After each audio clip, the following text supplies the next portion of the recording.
Notre équipe travaille en recherche sur l'impact du mode de vie, des facteurs environnementaux sur la qualité, la quantité des gamètes, c'est-à-dire les spermatozoïdes et les ovocytes, ceux qui vont ensuite avoir un impact sur la fertilité, mais également sur la santé future des enfants depuis la naissance jusqu'à l'âge adulte. Notre centre est donc un centre qui prend en charge les couples infertiles.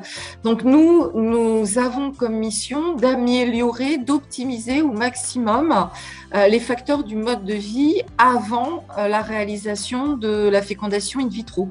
Mais de façon plus générale, l'objectif pour tous les futurs parents, pour tous les couples qui ont un projet d'enfant, c'est de les accompagner, de les informer sur l'impact des différents éléments du mode de vie sur la qualité des gamètes et dans le futur sur la santé de leurs enfants.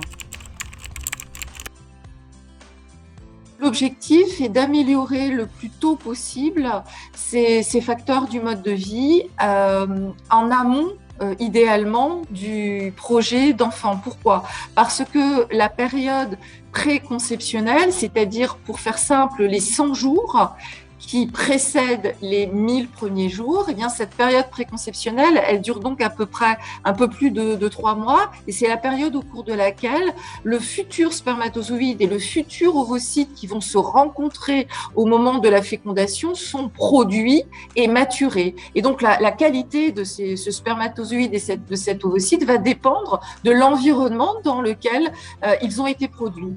Et on sait aujourd'hui que différents éléments du mode de vie, comme la qualité de la nutrition, comme le poids, comme le sommeil, comme l'activité physique, comme le stress aussi, eh bien, ce sont autant d'éléments du mode de vie qui peuvent avoir un impact sur la quantité, mais également sur la qualité du spermatozoïde et de l'ovocyte. Et ce qui est important, c'est qu'il n'est jamais trop tard. Ça veut dire que toute amélioration, même minime, elle aura un effet positif et ça peut être de réduire de sa consommation en tabac ou en alcool. À tout moment, la prise de conscience et la mise en œuvre d'une réduction de cette exposition à un toxique, par exemple, elle sera bénéfique non seulement pour la fertilité, mais également pour la santé future de l'enfant.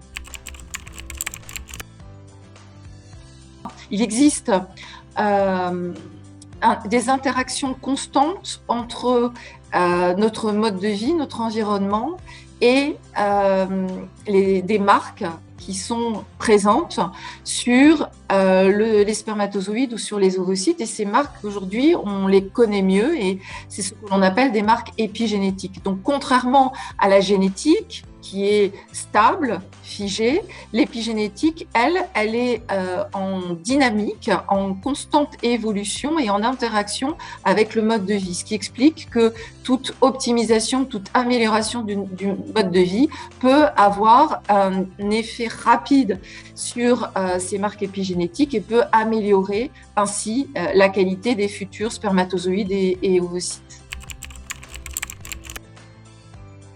Si vous êtes dans ce projet d'enfant et que vous souhaitez améliorer votre mode de vie, eh bien vous pouvez vous rapprocher de spécialistes en nutrition, en activité physique, en addictologie pour vous accompagner dans cette démarche. Ce n'est pas simple et c'est pour ça qu'il est important de se rapprocher de spécialistes pour se faire accompagner et pour trouver la meilleure solution pour ce chemin. Si vous êtes déjà engagé dans un parcours, eh bien le centre d'assistance médicale à la procréation, le centre d'infertilité dans lequel vous êtes suivi, pourra également vous apporter toutes les réponses aux questions que vous vous posez sur ces sujets. Pour les couples qui n'ont pas de problème de fertilité, L'amélioration du mode de vie, ce sera essentiellement voilà, pour améliorer toute la période après la période préconceptionnelle, c'est-à-dire la période des 1000 jours, et ensuite la santé de l'enfant. Lorsque le diagnostic d'infertilité est porté, eh bien l'intérêt va porter sur l'amélioration rapide, si possible, de la qualité des spermatozoïdes et des ovocytes pour améliorer les chances de concevoir avec les techniques d'assistance médicale à la procréation. Il y a 3 chiffres importants à retenir. 100 ans, c'est 3 générations, donc, puisque ces marques épigénétiques, elles peuvent être transmises, on le sait aujourd'hui, sur plusieurs générations. Donc 100 ans, c'est 3 générations, les grands-parents, les parents et les enfants. 1000 premiers jours, eh bien, vous savez que ce sont les 9 mois de vie in utero et les 2 premières années de vie. Donc ça, c'est des périodes très, très importantes. Et puis là, aujourd'hui, on a parlé des 100 jours, les 100 jours qui préparent les 1000 jours, c'est-à-dire les 100 jours qui vont permettre d'améliorer la qualité du spermatozoïde et de l'ovocyte qui vont se rencontrer lors de la fécondation. Et c'est le début d'une nouvelle histoire. C'est un cercle vicieux et vertueux, ça dépend de quel sens on le prend. Et moi, je dis toujours que l'objectif, il faut agir à un moment. Et c'est pour ça qu'il n'est jamais trop tard, parce qu'à tout moment, de toute façon, on va pouvoir essayer d'améliorer la santé future. Et finalement, c'est l'objectif de tous, d'améliorer la santé de nos enfants.